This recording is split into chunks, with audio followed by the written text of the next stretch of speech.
How is it balancing the books time already? I swear I just did it. Welcome back to Drinking by My Shelf. My name is Emma, and somehow it's the end of the month again, or the start of the month, or whenever this is going up.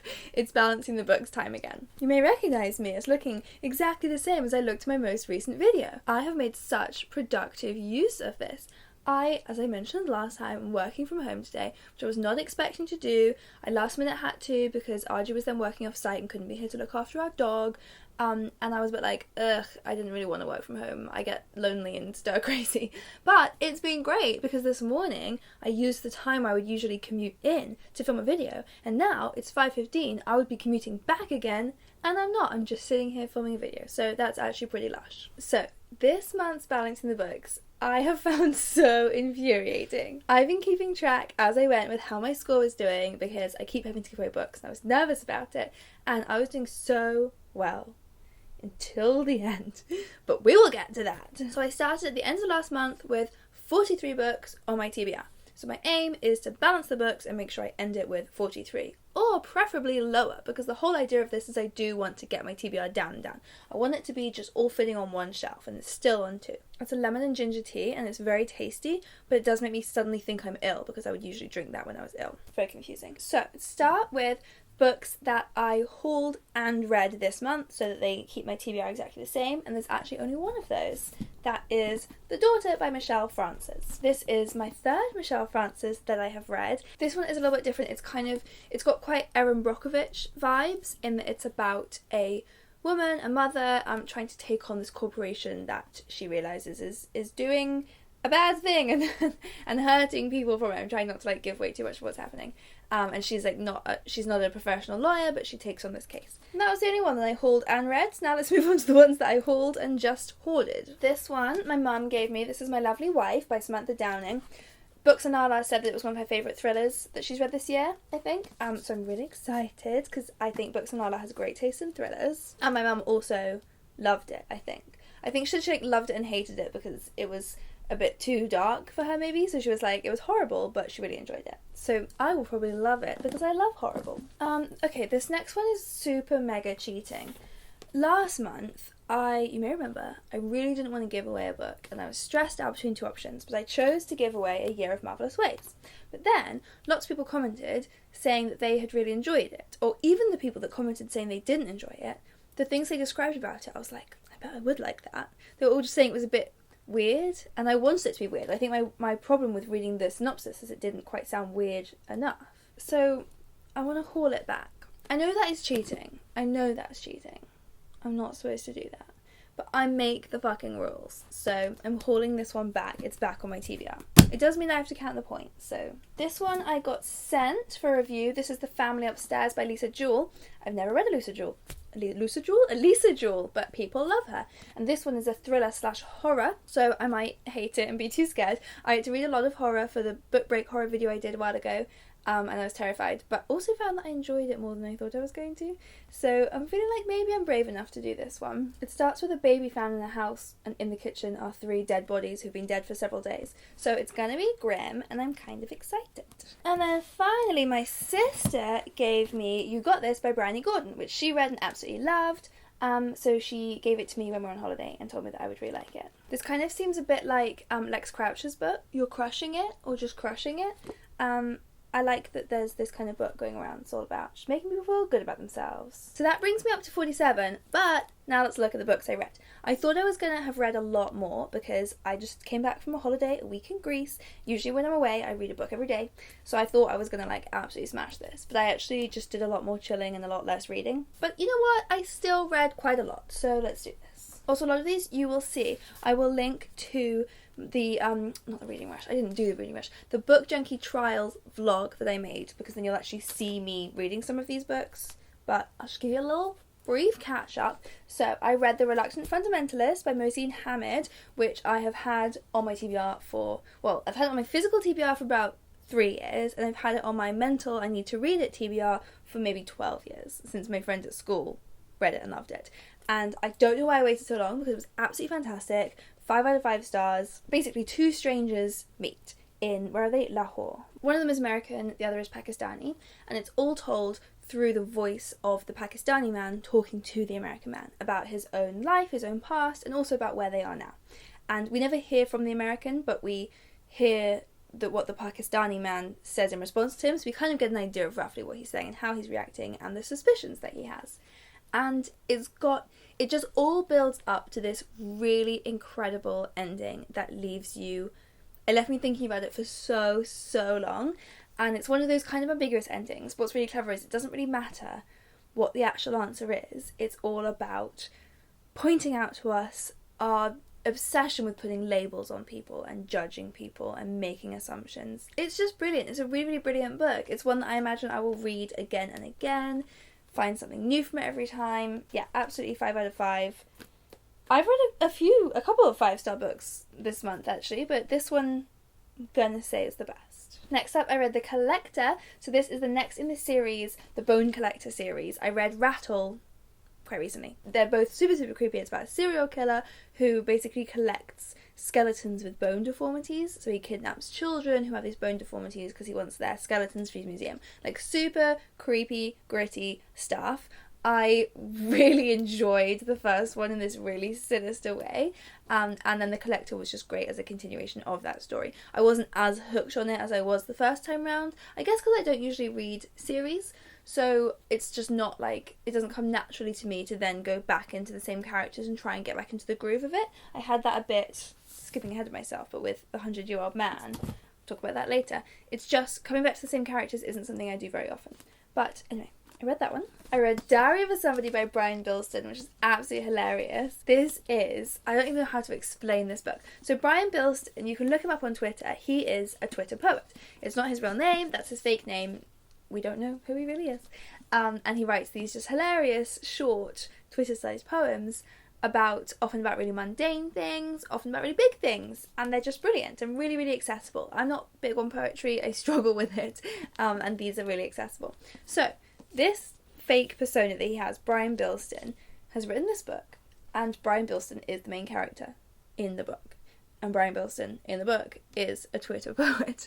But it's fiction. It's a novel. It's a ridiculous novel about a poet. It's a year in the life of this poet, basically, who is just completely fucking hopeless, but ends up getting caught up in like a murder trial, tries to have a romance, very bad results, tries to write a poem every day, doesn't even manage that, and it's really, really genuinely funny. I would recommend this for all different types of readers, really, and whether or not you usually read poetry, there is absolutely something here for everybody. Really enjoyable.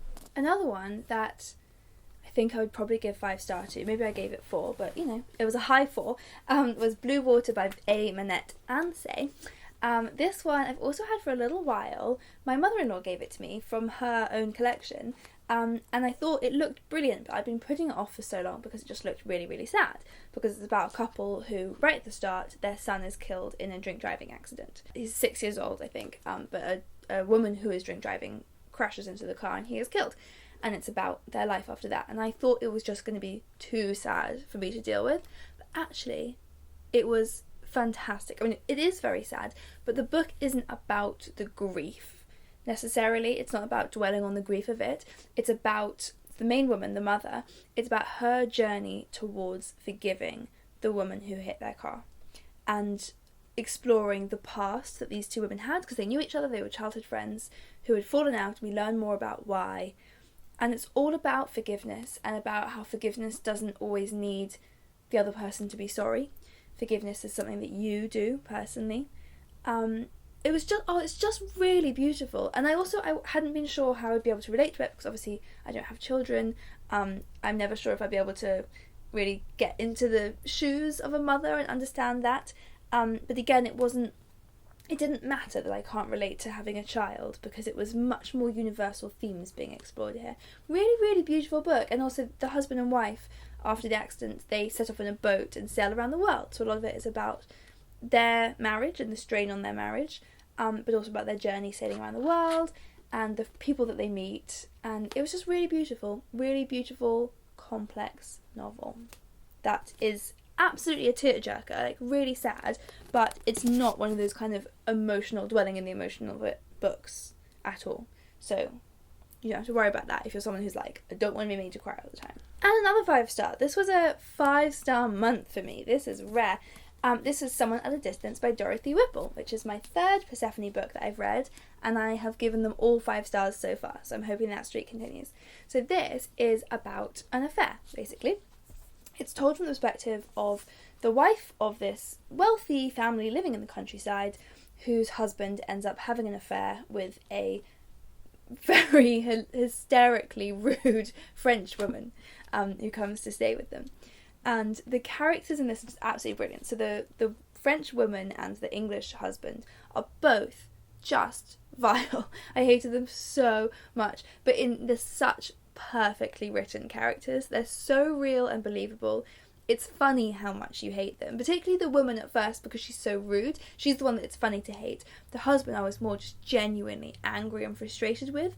But he's so believable. And it's so particularly infuriating because you can see why he's doing the things he's doing. You just want to punch him for being a selfish little prick. I did think he got off a bit too lightly in the book, but it's alright. The writing in this is brilliant. I've never read Dorothy Whipple before. She's written quite a few others, and my mum absolutely loves her and says I have to read The Priory is another one of hers, so I'll be looking that up next. Oh, I lost my matching bookmark.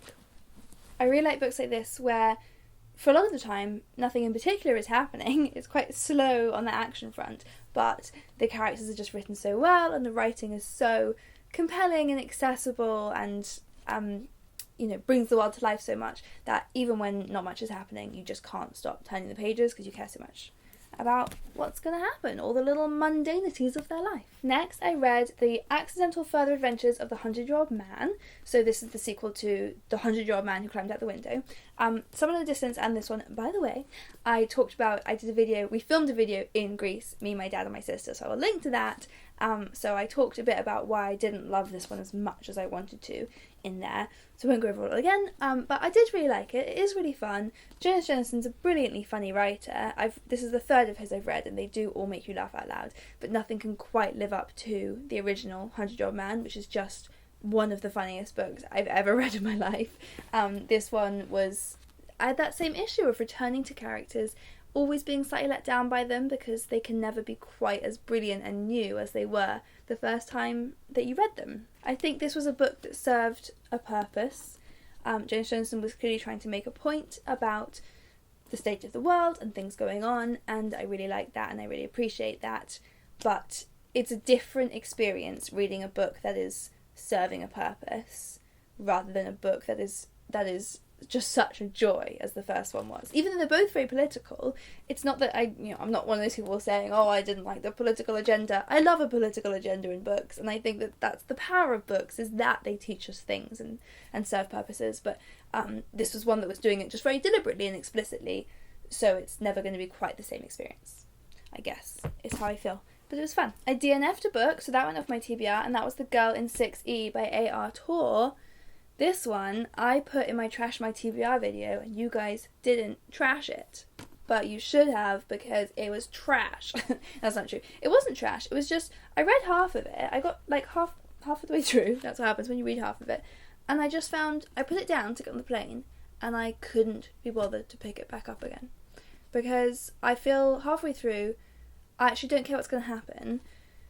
It was a kind of cool, sexy, scary premise that there's this woman who's a cam girl, and she locks herself deliberately in her flat because she has murderous tendencies or urges, and she doesn't trust herself to be around other people because she thinks that she will murder them, so she locks herself away so that she can't be tempted to murder somebody. And that's a really great premise, but actually after 157 pages, like, okay, I get it, that's the premise, I don't actually care now what's going to happen. It was like almost like it was erotica at some points. Like, I'm not a prude, I have no problem reading sex scenes, but it was just like, you got to where you're like, okay, here we go, another sex scene. And not even like exciting sex scenes, it was just random men she wasn't interested in watching her on the internet. So yeah, I just wasn't really into it. And then finally I read another fucking 5-star book, What Happened This Month, Nutshell by Ian McEwan. This was the book that was, until I read it, the longest running book on my TBR. I'd had it on my TBR for the longest, and it was brilliant, really brilliant. So it's absolutely bizarre. It's all told from the perspective of a fetus who is 9 months old, any minute now about to be born, and he is listening from inside his mother's womb to his mother hatching up a murder plot. So he is the only witness to what's going to happen. And he's this just like Stewie from Family Guy kind of character, like so intelligent. And it's just really funny. It was really funny and gripping, and I absolutely loved it. The only complaint I had about it was that right near the end, suddenly, for no seeming reason, Ian McEwan suddenly started making fun of, like, snowflakes, basically. And it felt a bit shoehorned in. Like, it felt, he was making fun of lots of people in this book, so I'm not being a snowflake here by minding being included in the satire, but it was just everything else was all part of this character's way of speaking and thinking, and then it just suddenly felt like Ian McEwan had got all worked up and angry and wanted to make a point about how young people today think they can choose whatever identity they want and they can't cope if they can't, and he just sort of put this little rant in there and then moved on, and I was just a bit like, okay. It didn't seem to fit, and I wasn't quite sure why he had gone on that little spiel. But aside from that, I absolutely loved the book. It's very funny, very exciting, action-packed, beautiful writing, beautiful musings on life. Just loved it. That brings me down all the way to 39. I also read 2 more books. I did a lot of reading this month, but these 2 are both rereads, so they don't affect my TBR. But I reread Stardust and I reread The Perks of Being a Wallflower, and you can see both of those in my Book Junkie Trials vlog. I loved The Perks of Being a Wallflower as much as I ever have, as much as I did the first time round, and I didn't like Stardust as much as I did the first time round. First time I loved it and thought that it was possibly better than the movie, and this time I was like, no, the movie would have been better to watch, whatever. So that keeps me on 39. So I was feeling really thrilled. I was coming home on the plane, ticked off nutshell, and I was like, yes, Emma, you are on 39 books. You've gone down 4 whole books. Not only do you not have to give away a book to balance the books, you've actually finally started moving down, because I've been stuck on 43 for bloody ages, and I'm so ready to be off 43. And then I landed, and I got back home, and I found on my sofa a pile of books that I had completely forgotten about. I hauled these just as I was leaving the office, like on the last day before my holiday. I grabbed 4 books and I brought them home and I just dumped them on my sofa and I went on holiday and forgot about them. Which means I'm still on bloody 43. I haven't gone anywhere. Ugh. So let's tell you what I've got. These books that I now resent. This one I actually have had on my desk at work for ages, so should have hauled it technically in a Balancing the Books months ago. But whatever, I brought it home now. This is Overshare by Rose and Rosie. I love Rose and Rosie. They were one of the first YouTubers that I started watching, first YouTube couple that I started watching, and I still love them. They're hilarious. So I got their book. Who knows if I'll like it? I'm not really into this kind of non-fiction, but I love Rose and Rosie, so I got it. I also got The Confession, the new Jessie Burton, which I'm very excited about. This is her first contemporary, and it's about motherhood, I believe, and it sounds brilliant. Parts of it are set in Hollywood. I'm going to be reading it for my newts. You know that if you watched my video. I got another one that I mentioned in my newts video, Before the Coffee Gets Cold, which is about a magical time-travelling cafe in Japan, which honestly could not be more right up my street if I had written it myself. And then when I've wanted to read for ages, I brought home Jon Ronson, The Psychopath Test. I still haven't read any Jon Ronson, and I really want to read So You've Been Publicly Shamed, but I got this one instead because that was the one that was there at work, so that's the one I grabbed. And I'm going to read it and see if I'm a psychopath, or, learn to be more informed about psychopathy and not make silly jokes about it. So that means that while I am still very disappointed that I'm not making such great progress, I have at least balanced the books. The number 43 will haunt me for the rest of my life. So give this video a thumbs up and leave me a comment if you have read any of these books. Tell me if I should bump any of them up my TBR, if I should trash any of them off my TBR. That would be good, because that would help me get down. I really next month want to be not on 43 books anymore. And hit that subscribe button below, because I post new videos every week. Happy Friday! See you next time! Bye!